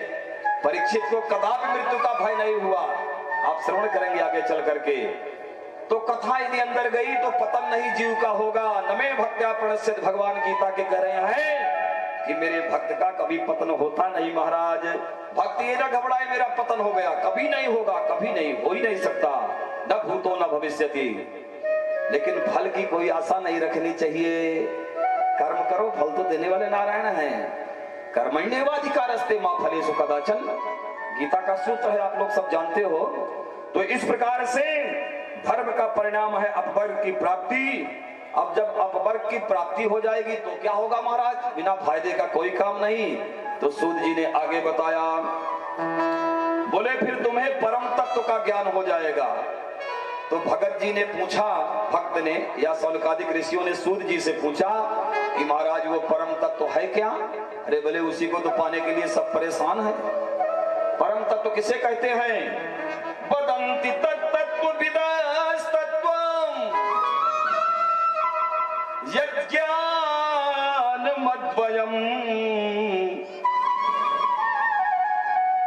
ब्रह्मेति परमात्मेति भगवानिति शब्दते। परम तत्व 50 नहीं है, परम तत्व केवल एक है, एक ओनली वन, बस एक ही है। उसी एक तत्व को वदन्त तत्व विदस् तत्वम एकम सद विप्राह बहुधा वदन्ति, उसी एक सत्य को ज्ञानी लोग अलग अलग मार्गों से प्रस्तुत करते हैं। वो परम तत्व क्या है? बोले ब्रह्मेति परमात्मेति। जब वो निर्गुण निर्विकार के रूप में रहता है तो उसकी संज्ञा होती है ब्रह्म। बोलो राधे राधे। है वही तत्व ब्रह्मेति परमात्मेति। निर्गुण वादियों के लिए वो ब्रह्म है और संतों के लिए वो परमात्मा है। और वही परम तत्व भक्तों के लिए भगवान है। भगवान केवल भक्तों के लिए है वही तत्व भगवान इति शब्दते। तो परम तत्व को महात्मा सूत जी ने 3 भागों में बांट करके बताया। कौन? ब्रह्मेति परमात्मेति भगवान इति शब्दते, वही परम तत्व है। अच्छा, उस परम तत्व की प्राप्ति जब हो जाएगी तो क्या होगा? बोले उस परम तत्व को जान लेने के बाद फिर कुछ शेष नहीं रह जाएगा। फिर जीव जगत और माया का जहां वास्तविक ज्ञान हो गया तो क्या शेष रहेगा? बोले केवल आनंद, ओनली वन आनंद। उस आनंद को आप प्राप्त कर लेंगे जिसके लिए आप जन्म जन्मांतर से प्रयास कर रहे हैं। इस प्रकार से महात्मा सूत जी ने ऋषियों के प्रश्नों का उत्तर दिया और बोले महाराज भगवान के अवतार कितने हुए? परमात्मा तो अवतार लेते नहीं। वह परमात्मा जो कभी गर्भ में नहीं आता, कैसे देवकी मैया के गर्भ से जन्म लिया?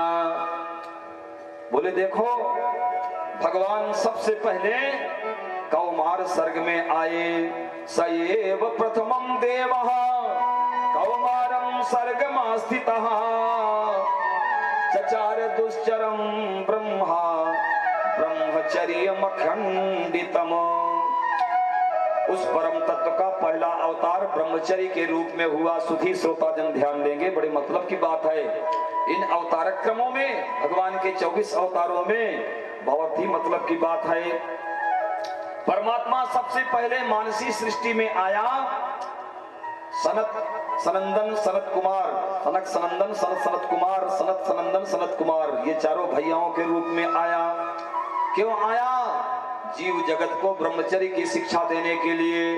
इन चारों भैयाओं ने ब्रह्मचर्य का पालन किया और कौपीन धारण किए रहे, हमेशा श्रीमन नारायण का कीर्तन करते रहे।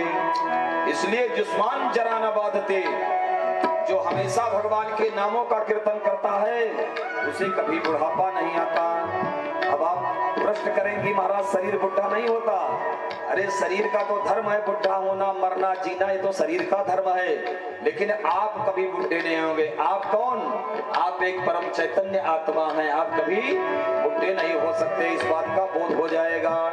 तो कौमार सर्ग में ब्रह्मचर्य के रूप में अवतार लिया। इन चारों भैयाओं ने ब्रह्मा जी की मानसी सृष्टि से और दुनिया वालों को ये उपदेश दिया कि ब्रह्मचर्य के नींव पर ही दुनिया का महल खड़ा किया जा सकता है।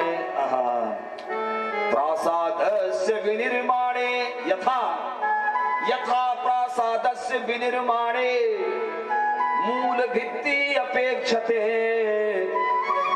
तथैव जीवनस्यादौ ब्रह्मचर्यम अपेक्षते। जैसे महल को खड़ा करने के लिए मूल भित्त सुदृढ़ नींव की आवश्यकता होती है, ऐसे सुदृढ़ जीवन के लिए ब्रह्मचर्य की आवश्यकता होती है। ब्रह्मचर्य ही जीवन है।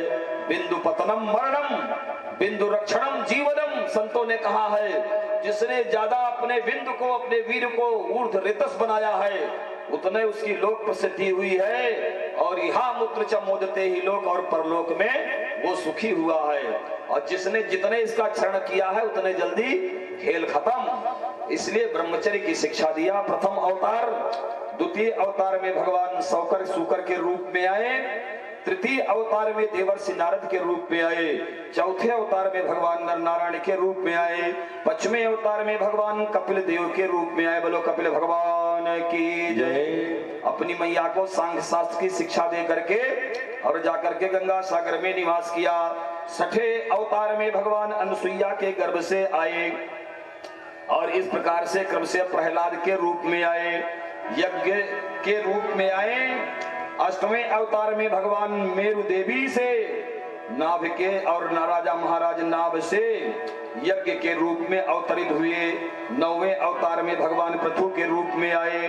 दसम अवतार में भगवान मत्स्य रूप में आए और इस प्रकार से 11वें अवतार में भगवान मंदराचल पर्वत को अपने पीठ पर धारण किए। कच्छप के अवतार में आए। धनवंतरम द्वादशमाम 12वें अवतार में भगवान धन्वंतरी के रूप में आए और 13वें अवतार में भगवान ने मोहिनी का रूप धारण किया। दैत्यों को छला, देवताओं को अमृत पिलाया। बोले मोहिनी भगवान की जय। चतुर्दशम नारसिंह 14वें अवतार में भगवान नृसिंह के रूप में आए। पंचदशम वामनकम 15वें अवतार में भगवान वामन के रूप में आए, जो 2 पैर में ही नीचे के 7 और ऊपर के 7 सपनाप दिए। तीसरा पैर बलिराजा के ऊपर रखा, उसे अभयदान दिया। अवतारे षोडश में पश्यन ब्रह्मद्रोहो नृपान। 16वें अवतार में भगवान परशुराम के रूप में आए और भुजबल विपुल भार महिकीनी विविध बार महिदेवन दीन्ही। 17वें अवतार में भगवान सत्यवती के गर्भ से सत्यवती और पाराशर के माध्यम से वेद अभ्यास के रूप में आए। बोलो वेद अभ्यास भगवान की जय। इस प्रकार से 18वें अवतार में भगवान नरदेवत्वमापन्नः सूर्यकार्य चिकीर्षया राजा राम के रूप में आए। बोलो राघवेंद्र सरकार की जय।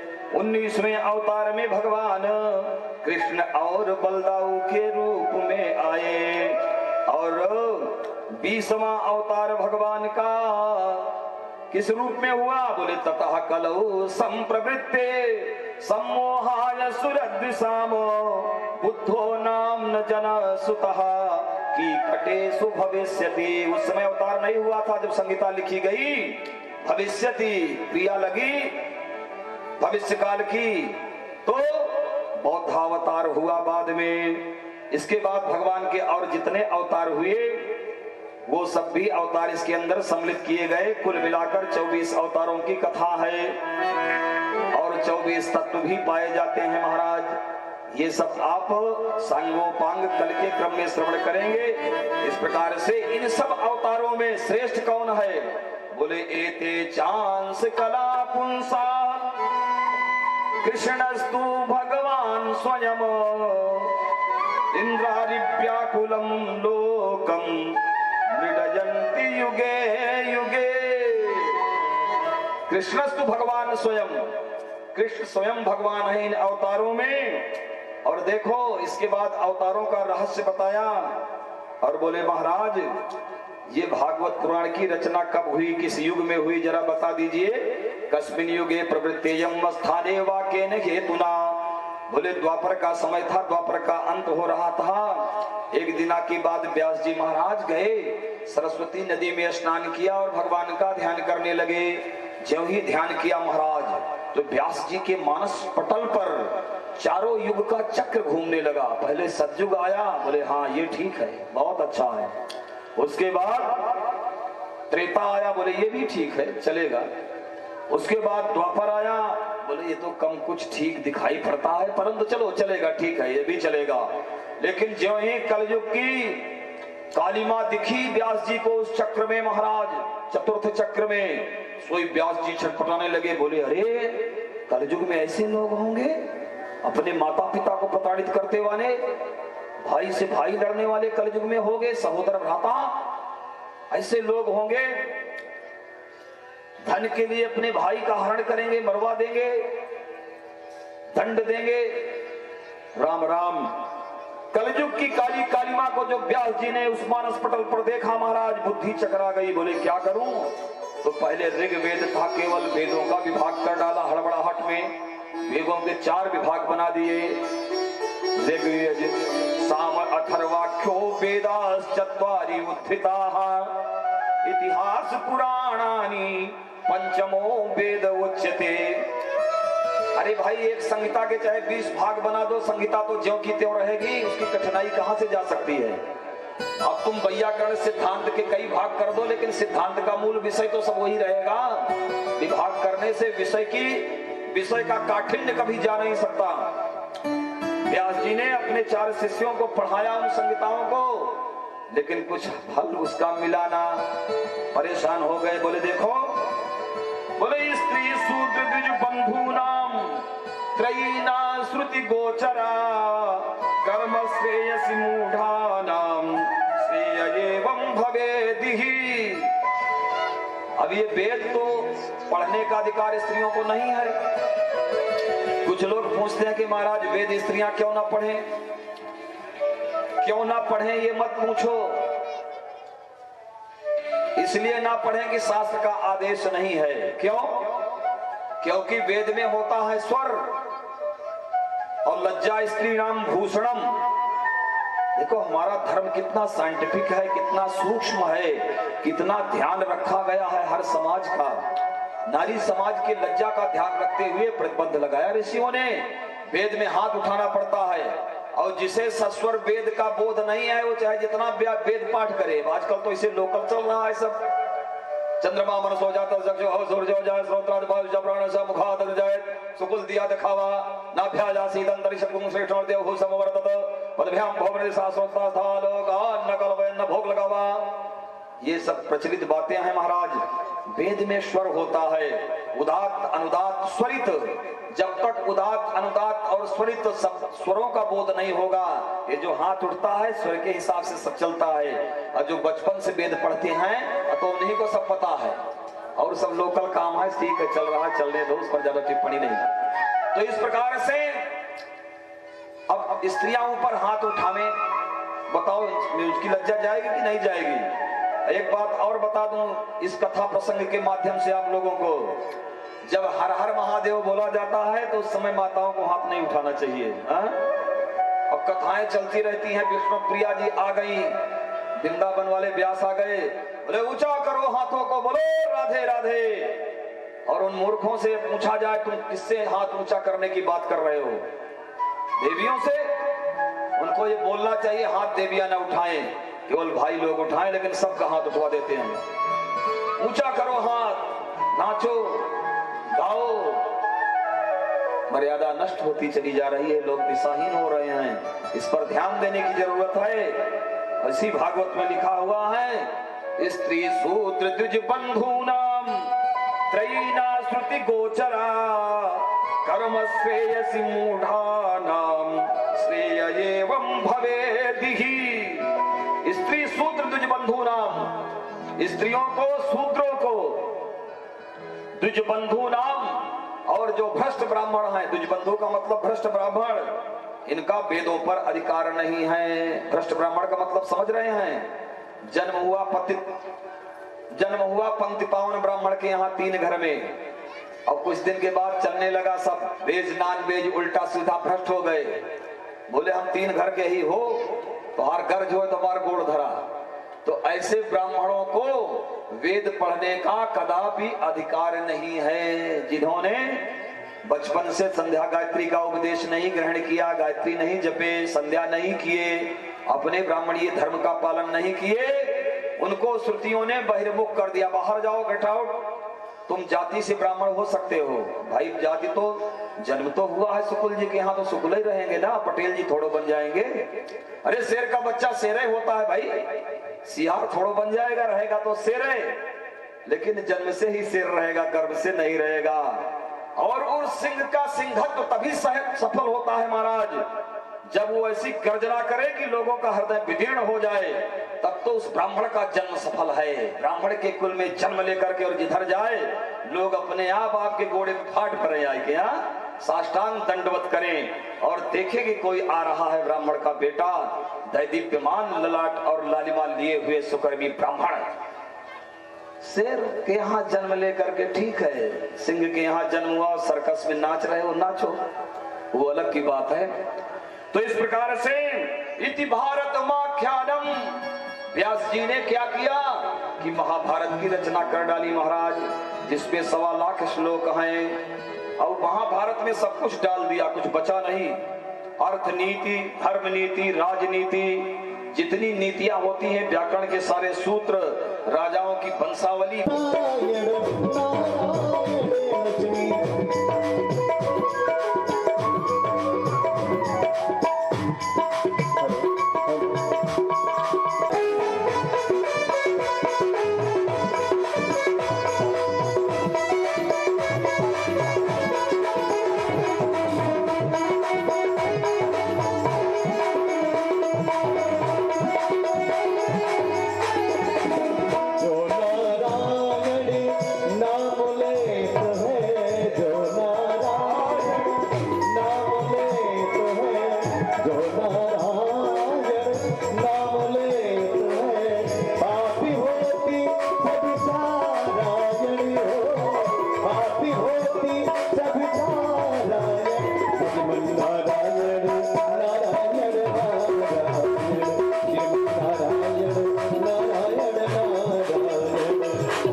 शिक्षया। अरे नारद जी, अरे व्यास जी, मेरी बात ध्यान से सुनो। क्या बोलो, जिस कथा में, जिस पुराण में, जिस लेख में, जिस ग्रंथ में भगवान के गुणानुवाद को न गाया जाए, वो ग्रंथ ग्रंथ नहीं है, वो कथा कथा नहीं है, वो सब व्यथा है। नारद व्यास जी, आपने संहिता तो बड़ी अच्छी बनाई महाभारत की, लेकिन सम्यकतया भगवान के गुणानुवाद को गाया नहीं। राजाओं की वंशावली बड़ी लंबी चौड़ी, तमाम कथाएं, तमाम नीतियां बता दी, लेकिन कृष्णद्वैपायन व्यास जी, आप ध्यान से सुनो। आप अंशावतारी हैं, आपने भगवान के पवित्र यश को नहीं गाया। मान सरोवर के कमनीय कमल वन में विहरने वाले हंसों की भांत ब्रह्म धाम में विहार करने वाले भगवत चरणारविंद आश्रित परमहंस भक्त कभी उसमें रमण नहीं करते। भक्त उसमें रमण नहीं करेंगे, भक्तों के लिए तो रसायन चाहिए। ऐसा कोई रसायन तैयार करो। माताएं एक गीत गाती हैं, जिस गाने में राम का नाम न हो, उस गाने को गाना न हो, उस भजन को गाना चाहिए। जिस भजन में श्याम का नाम न हो, उस भजन को गाना ना चाहिए। जिस भजन में श्याम का नाम न हो, उस भजन को गाना ना चाहिए। क्योंकि जब तक नाम कीर्तन नहीं करोगे, तब तक मालिन्यता नहीं जाएगी। व्यास जी सब समझ गए, बोले मैं तो बुढ़ा हो गया, क्या कर सकता हूँ। नारद जी ने अपना पूर्व चरित्र सुनाया। बोले तुम अपने आप को बुढ़ा मान रहे हो व्यास जी, तुम बुढ़े हो? अरे मुझे देखो, अहम पुरातीत भवे भवम मुने, दास्यास्तु कस्याश्चन वेदवादिनां, निरूपितो बालक एव योगिनां, शुश्रूषणे प्राविश निर्विवक्षिताम। आप बुढ़े की बात कर रहे हो, मैं पहले जन्म में एक दासी का पुत्र था, और मेरी मैया संत महात्माओं के आश्रम में कार्य करती थी, जूठन उठाती थी महात्माओं का, और पत्तल में जो जूठन बचा रहता था, संत प्रसादी उसे बोलते हैं, संत प्रसादी। अब आजकल लोग, अब क्या कहें, नहीं कहना चाहिए, मंच से दुनिया के कंगले दुष्टों का जूठन उठा लेंगे, दुनिया के कंगले और दुष्टों का जूठन उठाएंगे, लेकिन कोई संत आ गया तो तुरंत सोचना शुरू कर देंगे, भैया कहीं बनावटी तो नहीं हो, नहीं गड़बड़ हो जाए, छुई ली पतरी कैब खाई। विचार करो, महाराज युधिष्ठिर के यज्ञ में द्वारिकाधीश ने क्या किया था, आप लोग सब जानते हो, केवल जूठी पत्तलें उठाई थी। महाराज, जिस कार्य को परमात्मा करके गया ये सर्वोत्कृष्ट कार्य है। नारद जी कह रहे हैं, मैं दासी पुत्र था और जूठन खाई संतों की, खा खा करके मेरे जितने जन्मांतर के मल थे सब जल गए संतों की प्रसादी से, और निर्मल हो गया मन मेरा। बस यही लगा कि कब चलूं यहाँ से और भजन करूं। संतों से कहा, महाराज अपने साथ ले चलो। संतों ने कहा, नहीं बेटा, अभी तुम्हारी मैया है और तुम्हारे पिताजी तो बचपन में चले गए, अभी मैया के साथ रहो, उसको दुख होगा। किसी वत्सला माँ के हम उस वात्सल्य भाव को विगलित नहीं करना चाहिए चाहते। इस प्रकार से संतों ने द्वादशाक्षर मंत्र का उपदेश मुझे दिया और चले गए संत लोग।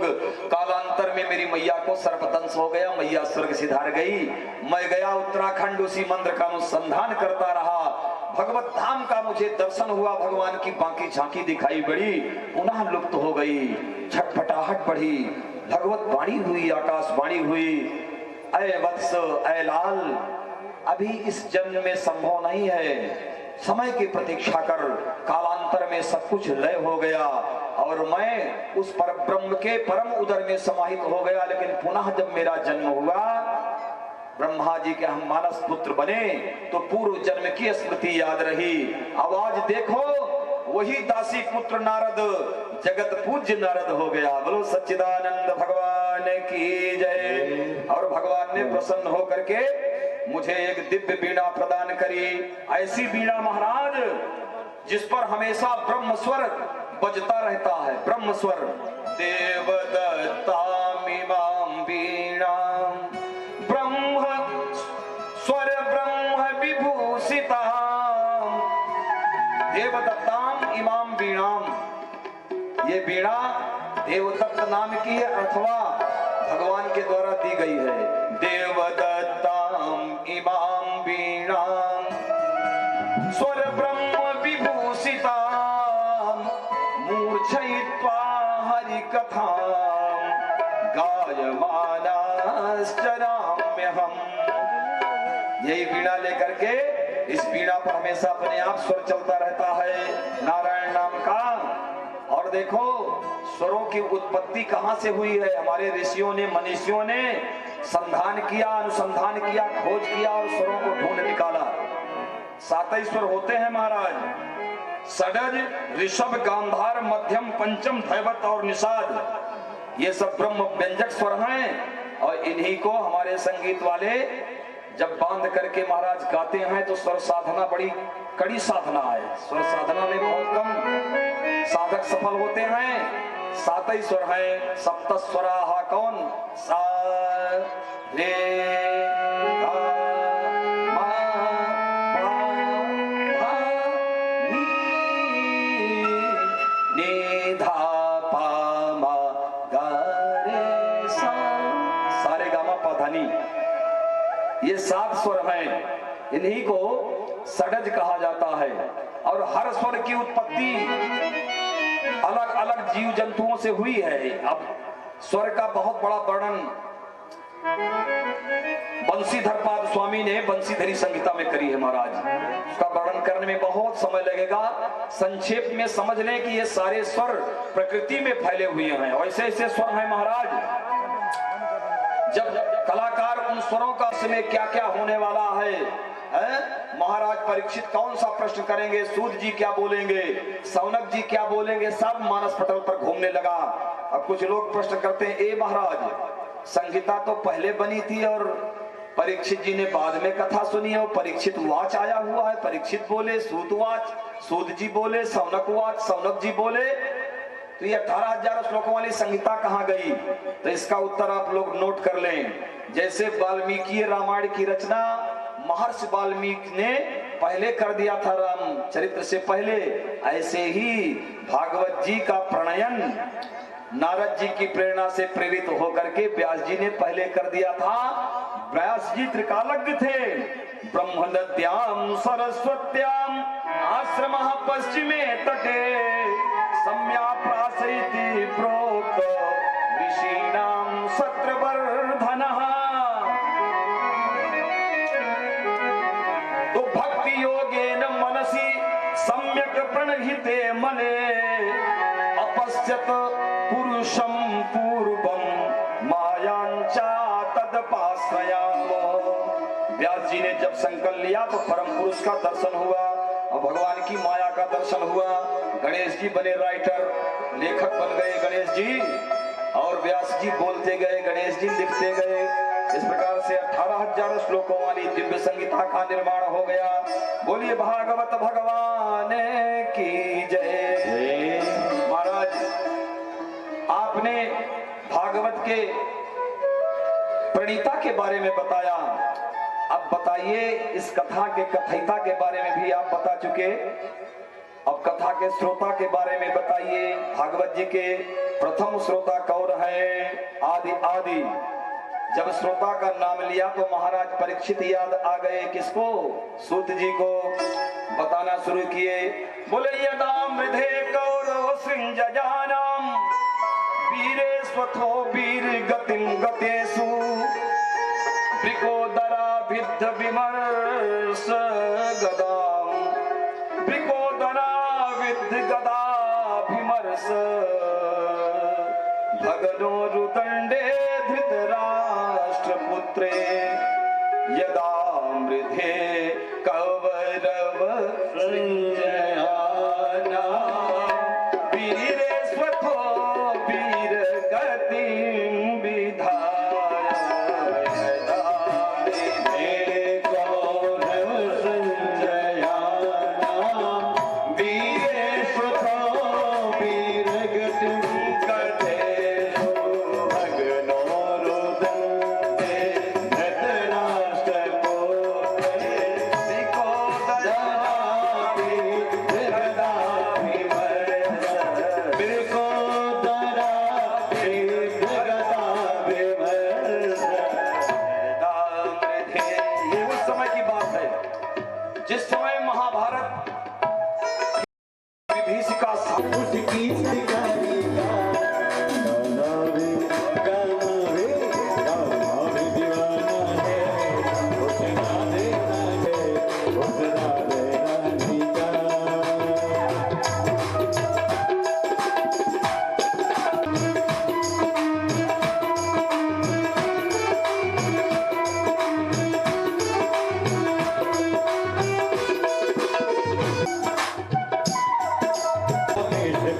बोले महाराज हमें भी वो कथा सुना दो। भगवान शिव ने कहा देवी सुना तो दूंगा, लेकिन एकांत में सुनाऊंगा, सबके सामने नहीं सुनाई जाती। गोपनीय कथा है, तो ये कथा पहले गोपनीय थी। जो वो बोले ततः कलौ संप्रवृत्ते सम्मोहाय सुरद्विषामो बुद्धो नाम न जन सुतः की कटेषु भविष्यति। उस समय अवतार नहीं हुआ था जब संगीता लिखी गई। भविष्यति क्रिया लगी भविष्य काल की, तो बौद्धावतार हुआ बाद में। इसके बाद भगवान के और जितने अवतार हुए वो सब भी अवतार इसके अंदर सम्मिलित किए गए। कुल मिलाकर 24 अवतारों की कथा है और 24 तत्व भी पाए जाते हैं महाराज। ये सब आप सांगोपांग कल के क्रम में श्रवण करेंगे। इस प्रकार से इन सब अवतारों में श्रेष्ठ कौन है? बोले एते चांस कला पुंसा कृष्णस्तु भगवान स्वयं इंद्रारिव्याकुलम लोकम मृडयन्ति युगे युगे। कृष्णस्तु भगवान स्वयं, कृष्ण स्वयं भगवान है इन अवतारों में। और देखो इसके बाद अवतारों का रहस्य बताया और बोले महाराज ये भागवत पुराण की रचना कब हुई, किस युग में हुई, जरा बता दीजिए। कस्मिन युगे प्रवृत्तेयम स्थाने वा केन हेतुना।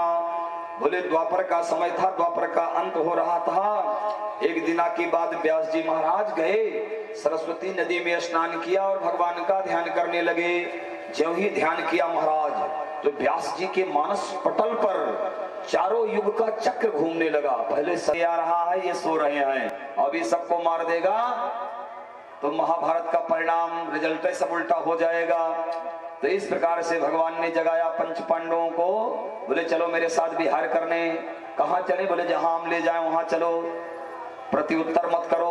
अब पांडव तो चल दिए, सब भगवान के इशारे पर चलते थे। चले गए गंगा के किनारे घूमने के लिए और द्रौपदी मैया ने अपने पांचों बच्चों को जो पांडवों के समान थे, वीर थे। अब कुछ लोग बताते हैं छोटे छोटे बच्चे नहीं थे, वो युवा अवस्था में थे, वीर थे, युद्ध करने में सक्षम थे, लेकिन उनको युद्ध में सम्मिलित नहीं किया गया था।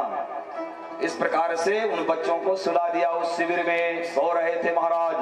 काककुलुकन न्याय से उस दुर्दांत दैत्य अश्वत्थामा ने हमला किया और एक नंगी तलवार के द्वारा उन बच्चों का सर कलम कर दिया। सो रहे हैं सब महाराज, और सर काट करके अपनी झोली में रख लिया, झोली टांग करके चल दिया सीधा दुर्योधन के पास। दुर्योधन ने कहा, लो वीर, काम तमाम, जीत गए तुम, युद्ध जीत गए, चलो मैं वो युवा अवस्था में थे, वीर थे, युद्ध करने में सक्षम थे, लेकिन उनको युद्ध में सम्मिलित नहीं किया गया था। इस प्रकार से उन बच्चों को सुला दिया। उस शिविर में सो रहे थे महाराज। काककुलुकन न्याय से उस दुर्दांत दैत्य अश्वत्थामा ने हमला किया और एक नंगी तलवार के द्वारा उन बच्चों का सर कलम कर दिया। सो रहे हैं सब महाराज, और सर काट करके अपनी झोली में रख लिया, झोली टांग करके चल दिया सीधा दुर्योधन के पास। दुर्योधन ने कहा, लो वीर, काम तमाम, जीत गए तुम, युद्ध जीत गए, चलो मैं तुम्हारी सर्जरी कराऊंगा और ये हड्डी वड्डी जो टूटी है सब ठीक हो जाएगी, अब तुम राजा बनो। बोले, अरे वीर, बोले ये देखो, पंच पांडवों के सर सब आ गए। दुर्योधन को बड़ी प्रसन्नता हुई महाराज। अंधेरी रात थी, उसने लालटेन की ज्योति बढ़ाई। बोले, सर मेरे सामने। जो ही ध्यान से देखा और हाथ से दबाने लगा, बोले इसमें जो भीमसेन का सर होगा बहुत कठोर है, क्योंकि 10,000 हाथियों का बल उस वीर में था। जो ही हाथ से दबाया, सारे सर पटापट टूटते फूटते गए। दुर्योधन ने कहा, दुष्ट, तूने ये क्या किया?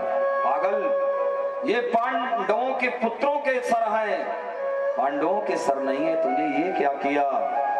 हम कौरव पांडव एक ही थे, अब जलदाता न रहा कुल को, सबको नष्ट कर दिया, कौन देगा पानी पितरों को? अब क्या करूं? इस प्रकार से दुर्योधन को हार्ट अटैक हो गया। हार्ट अटैक दो स्थिति में होता है, या तो अधिक प्रसन्नता होगी, उसको बर्दाश्त नहीं कर पाएगा आदमी, सहन नहीं कर पाएगा तो भी मर जाएगा, या तो बहुत दुख पड़ेगा तो मर जाएगा। इसलिए भजन साधन रखना चाहिए, चाहे जितना दुख आवे, चाहे जितना सुख आवे। नमे भक्त्या प्रणश्यति, भगवान का भक्त। श्रीमन नारायण के कीर्तन में इतना प्रभाव है कि आपको कोई हार्ट अटैक हो ही नहीं सकता भगवान नाम कीर्तन में। तो इस प्रकार से दुर्योधन दुखी हुआ, प्राण पखेरु उड़ गए, अश्वत्थामा भगा। बोले, अब मैं नहीं बचने वाला। सवेरा हुआ महाराज, तो खून की नदियां चल रही थी। शिशूनां निधनं सुताना निशम्य घोरं परितप्यमाना तदा रुदद्बाष्पकला कुलाक्षी सांत्वयन्ना गिरीन्द्रमाली।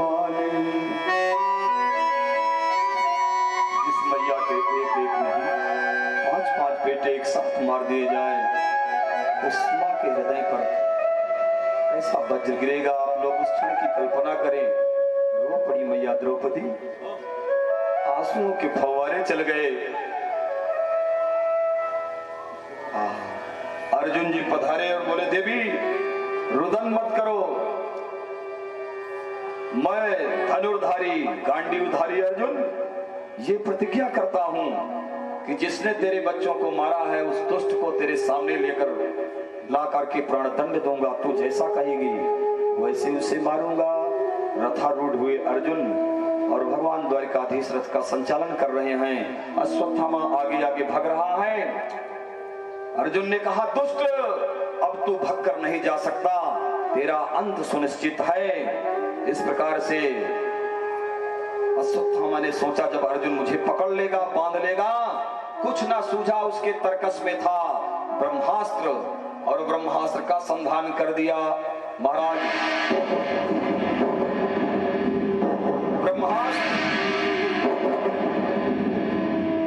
ब्रह्मास्त्र एक ऐसी मिसाइल है कि उसका संधान जब हो जाता है तो तीनों लोग जलकर खाक हो जाते हैं, उसका कोई कार्ड दुनिया में नहीं है। ब्रह्मास्त्र का भेदन केवल ब्रह्मास्त्र के द्वारा ही हो सकता है। ब्रह्मास्त्र का संधान किया अश्वत्थामा ने, अर्जुन घबराए, ब्रह्मास्त्र की ज्वाला धू धू करके अर्जुन की ओर बढ़ने लगी। कृष्ण कृष्ण महाबाहो भक्तानाम भयंकर, तुम्हें को तैह माना मपवर्गों से संस्कृते हैं। हे कृष्ण रक्षा करो प्रभु, मेरी रक्षा करो। जो ही रक्षा रक्षा शब्द का उच्चारण किया, भगवान ने कहा घबराओ नहीं अर्जुन, पार्थ अर्जुन, ये अश्वत्थामा के द्वारा छोड़ा गया मिसाइल है ब्रह्मास्त्र, और तुम्हारे भी तरकस में ब्रह्मास्त्र निकालो और इसका भेदन करो। अश्वत्थामा ब्रह्मास्त्र चलाना जानता है, लेकिन वापस करने की विद्या उसके पिता ने उसे नहीं बताई, इसलिए जल्दी रोको इसे अर्जुन, नहीं प्रलय हो जाएगा।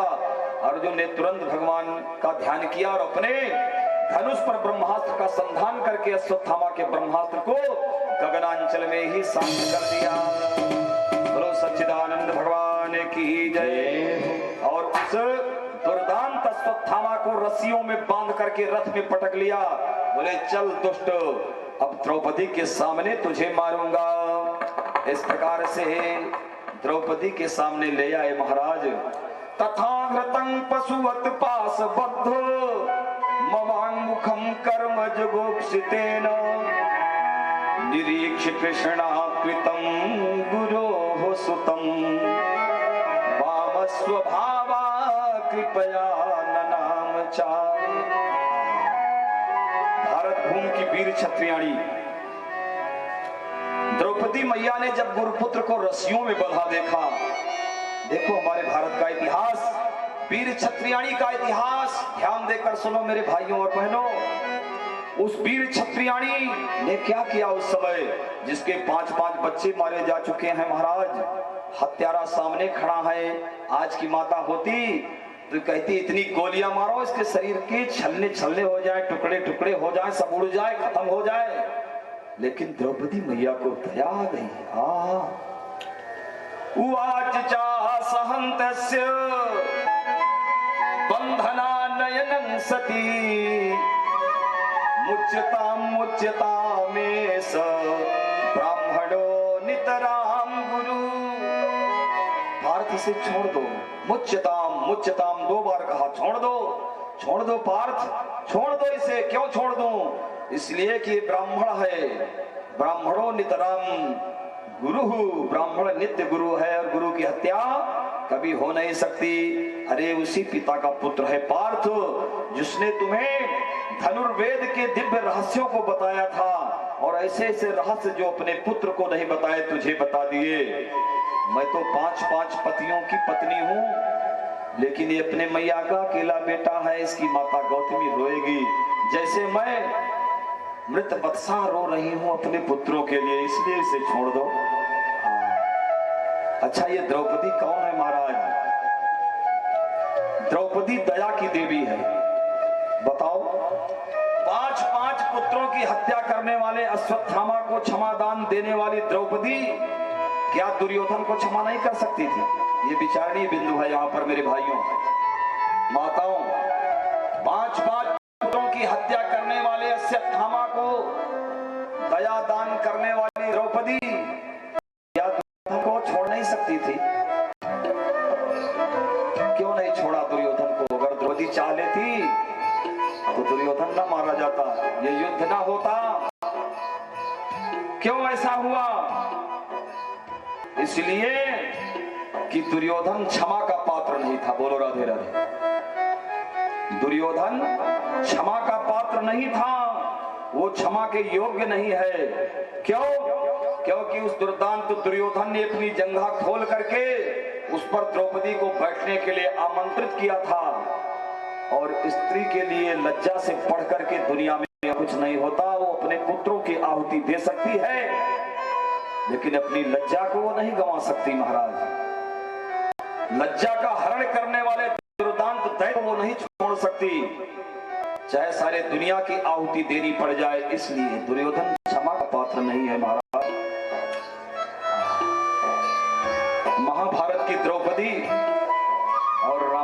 सीता, दोनों आर्य नारियों में, दोनों इन आर्य नारियों ने बहुत सहन किया है अपने जीवन में। एक ने बोलते हुए सहा है,